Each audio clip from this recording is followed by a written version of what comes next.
आज ही Doubtnut app download करें। Doubtnut पर होगा अब आपके सभी मैथ्स, केमिस्ट्री, फिजिक्स और बायोलॉजी डाउट्स का सफाया। बस अपने क्वेश्चन की फोटो खींचो, उसे क्रॉप करो और तुरंत वीडियो सोल्यूशन पाओ। Download now. हमारा सवाल है, मेजर सनराइज में 5 लाख रुपए के प्रारंभिक निवेश से स्टेशनरी क्रय विक्रय का व्यवसाय प्रारंभ किया। इस राशि में से उसने 1 लाख रुपए फर्नीचर एवं 2 लाख रुपए स्टेशनरी का सामान खरीदने पर व्यय किए। उसने एक विक्रेता एवं एक लिपिक की नियुक्ति की। महीने के अंत में 5,000 रुपए उनके वेतन के भुगतान किए। जो स्टेशनरी उसने क्रय की थी उसमें से उसने 1.5 लाख रुपए में नगद बेची तथा रवि को 1 लाख रुपए उधार बेची। इसके पश्चात उसने श्री पी से 1.5 लाख रुपए की स्टेशनरी का सामान भी खरीदा। अगले वर्ष के प्रथम सप्ताह में अग्नि दुर्घटना हुई जिसमें 30,000 रुपए मूल्य की स्टेशनरी स्वाहा हो गई। 40,000 रुपए की लागत की मशीनरी के एक भाग को 45,000 में बेच दिया। उपयुक्त के आधार पर निम्न का उत्तर दें। विक्रय किए गए माल की कीमत क्या थी? ठीक है दोस्तों, तो सवाल में हमसे पूछा गया है कि टोटल सेल वैल्यू कितनी है हमारे पास। Total value of goods sold, यानी कि कितने कीमत के माल को हमने बेचा। ठीक है, total value of goods sold. चलिए देखते हैं सवाल में, एक एक करके हम सारे पॉइंटों को देखेंगे, कहाँ कहाँ पे हमने माल खरीदा और बेचा। सबसे पहले हमने 1 लाख रुपए का फर्नीचर खरीदा और 2 लाख रुपए की स्टेशनरी का सामान खरीदने पर व्यय किया। यानी कि यहाँ पर हमने जो गुड्स परचेज किए वो हमारी स्टेशनरी है। ठीक है, और स्टेशनरी कितने के खरीदे हमने? 2 लाख रुपए के खरीदे हैं। ठीक है, तो 2 लाख का माल हमने खरीदा। एक विक्रेता एक लिपिक को नियुक्त किया गया, 5,000 रुपए की उनको सैलरी दी जा रही है, इससे हमें कोई मतलब नहीं है। जो स्टेशनरी उसने क्रय किए थे, यानी कि ऊपर कितने का खरीदा था? 2 लाख रुपए का। 2 लाख का हमने यहाँ पर परचेज किया है। हमें बचाना है, हमने बताना है कि कितने का माल हमने सेल कर दिया है। ठीक है, तो यहाँ पर देखिए, जो हमने क्रय की थी उसमें से तो कुछ 1.5 लाख रुपए, कितने का?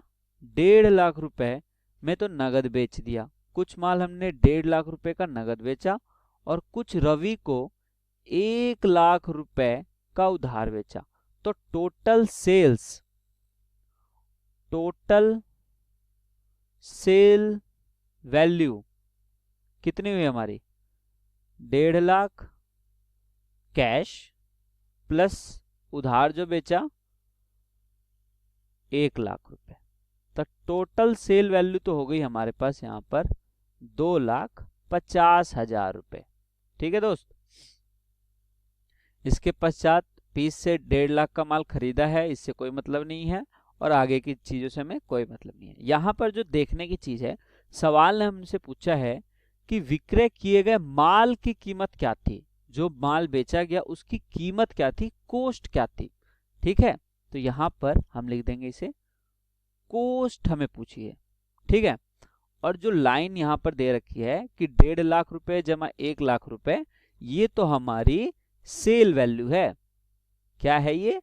सेल वैल्यू, ना कि कोस्ट है। सवाल में हमसे पूछी गई है कोस्ट।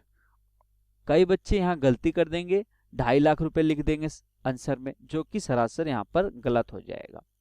यहाँ पर देखिए, 2 लाख रुपए का हमने माल खरीदा, उस माल को हमने 2.5 लाख रुपए में बेचा, यानी कि 50,000 के प्रॉफिट पर बेचा। लेकिन माल तो 2 लाख का ही रहा।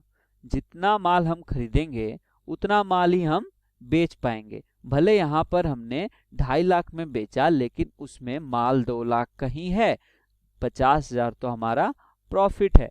तो ये चीज यहाँ पर हमारा समझने की जरूरत थी। तो हम यहाँ पर लिखेंगे total value of goods sold, जितने के माल हमने बेचे उसकी जो कीमत है, यानी कि जो कोस्ट वैल्यू ऑफ गुड्स है, वो हमारे पास यहाँ 2 लाख रुपए होगी। Total value of goods sold, जितने का माल हमने बेचा। टोटल सेल वैल्यू, इसे थोड़ा सा यहाँ पर हम लाइन को ठीक कर देते हैं, इसे हम लिख सकते हैं बढ़िया ढंग से। इसे लिखेंगे कॉस्ट ऑफ गुड्स सोल्ड। ठीक है, कॉस्ट ऑफ गुड्स सोल्ड जो कि है यहाँ पर 2 लाख रुपए, और सेल वैल्यू क्या है 2.5 लाख, 2 लाख कोस्ट जमा 50,000 प्रॉफिट।